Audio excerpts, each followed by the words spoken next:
That's Nick. And that's Joseph, and today we're here to talk about Flowers in the Attic, the 1987 film adaptation of the famous V.C. Andrews novel made in 1987, which has been re-released on Blu-ray courtesy of Arrow Video.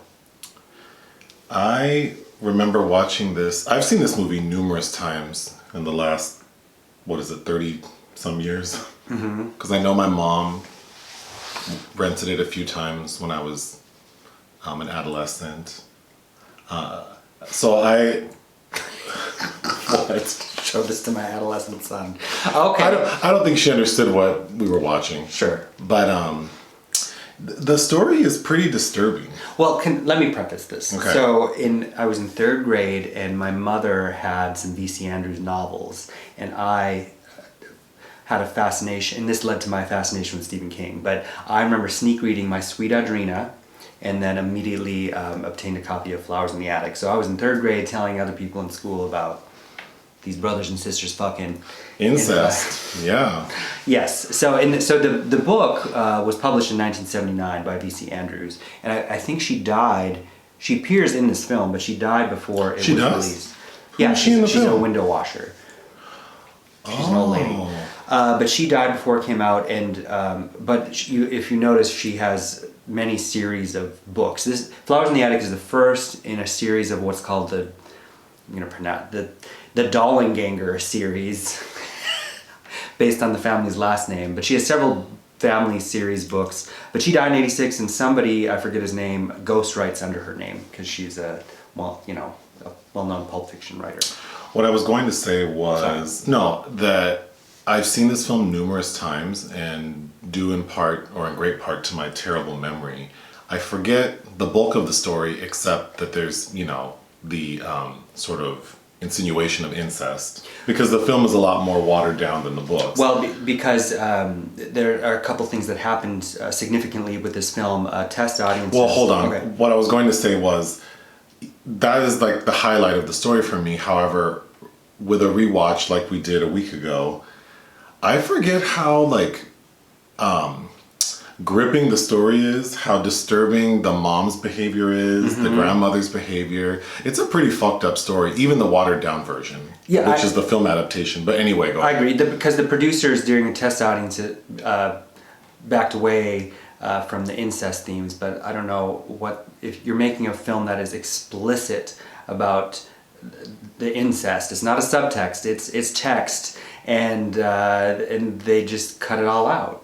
Well, almost. But, I don't want or need to see incest. Staying true to the story, is important. That being said, it's still pretty disturbing, even the insinuation of it. So basically, it's told through the story of these Cathy, played by Kristy Swanson, whose father, and she's got a brother who's slightly older, Christopher, and then two young siblings that are twins. And all of a sudden, they have this idyllic family, and then all of a sudden their father dies, and their mother, played by Tennant, basically bundles them up and brings them to her estranged family's estate. So her family is extremely wealthy, and she explains to her children that we need to basically kiss ass in order for her to be written back into the will, so that they can move on and have a nice life, because apparently this mom cannot take care of herself or her children on her own. Right. And so then immediately they run into Louise Fletcher as Olivia Foxworth, this domineering, imperious matriarch who insists that the children stay locked up, and we find out it's because they are the product of an incestuous relationship. Victoria Tennant's Corrine ran off with, in the film, it's her uncle. So the husband who died is actually her uncle husband, so they're her uncle spouse. But in the book, I think those two are brother and sister. I think. But anyway, so she has to get back in the good graces of her father, who's on his deathbed. So the children are bundled away in the attic, and in short, being poisoned by the mother and grandmother through arsenic put in powdered donuts. So it becomes clear that the mom of the children wants her children eliminated so that she can move on. So she can have a nice life again. So she can have a nice life, because the children are preventing her from that, because the grandfather doesn't know that she even has children, right, because of this they're the product of this incestuous relationship. And then, of course, as the children are cooped up and getting sick and dying, Cathy and her brother Christopher also develop an incestuous close relationship. Yeah. So, and then the film ends with. Well, so after the test audience, the mother, Corrine's character, lives throughout at least 2 of the next books in the series. So Victoria Tennant walked off the set instead of doing the reshoots.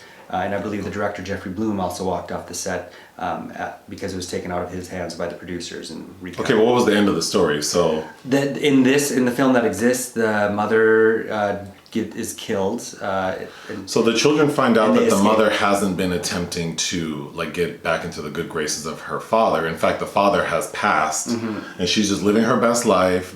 She's been a socialite. She meets a man. She's getting married. The oldest son realizes that the mom has moved on, forgot about her children. He realizes that they're being poisoned.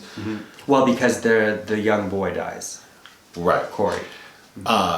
So they escape and interrupt her wedding, and that's when chaos ensues. The mom ends up being killed, thrown off the balcony and hanged in her wedding tresses. Right, and then the kids just walk off, which.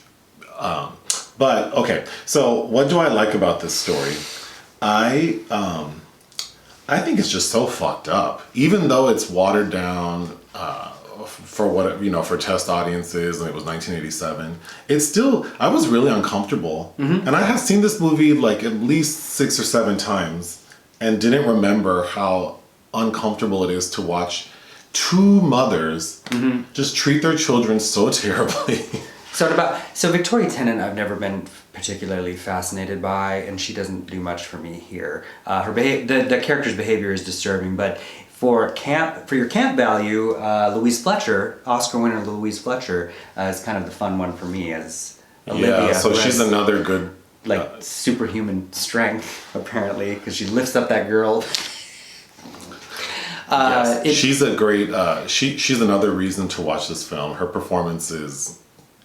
She's fun. It's fun. It's not over the top. She's just awful. She is awful, and I was reading that it was her intention to get deep into this character. She didn't break character while filming. Great, good for us. Another thing I enjoyed is making these beautiful Aryan children look sick in the attic. Basically means that they're painted ghostly white with dark under eyes, which I found very humorous. Oh, Kristy Swanson's wig. Oh, and then there's a point where the grandmother cuts her hair because she's upset with her. And the wig is so raggedy, so much fun. The oldest boy is quite attractive. Jeb Stuart Adams. Who's now a real estate developer or agent. I mean, he's very generic. He's generic, but he's... if I were his sister, I might have sex with him. I don't know. Sister, my sister. Yeah. So that's fun. The acting of the little girl and boy, they're cute. They're all sickly and scared and confused. It does feel a bit like a missed opportunity and I do love campy cinema. It could have been a little more one way or the other. The other thing is. This film was there was a readaptation in 2014. Lifetime. Made 4. I think they made all the Dollanganger books into films because it's Flowers in the Attic, Petals on the Wind, If There Be Thorns, and Seeds of Yesterday. Great. Maybe not in that order. With Heather Graham and Ellen Burstyn. Those are also a lot of fun. Because of Ellen Burstyn. Heather Graham. I hope that I can find a GIF of, which I doubt I can, but there's a scene in the remakes where Ellen Burstyn is set on fire. That was the highlight of those movies. Yes, you did like her screeching. Although Heather Graham seemed like she just kind of gave up on pretending how to act in those. That's okay.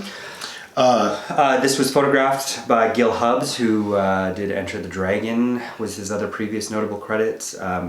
Before, and then I think because there were reshoots, the other DP was Frank Byers, who worked on Lynch's original Twin Peaks.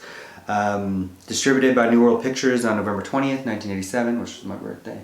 And it was a disappointment and flop, and that's why the weren't sequels, although there was a script written for the sequel at the time.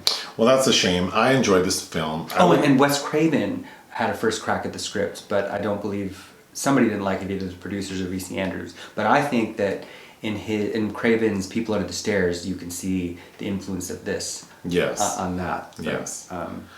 So I would give this film 3 out of 5 stars. I'd give this film 2 out of 5 stars.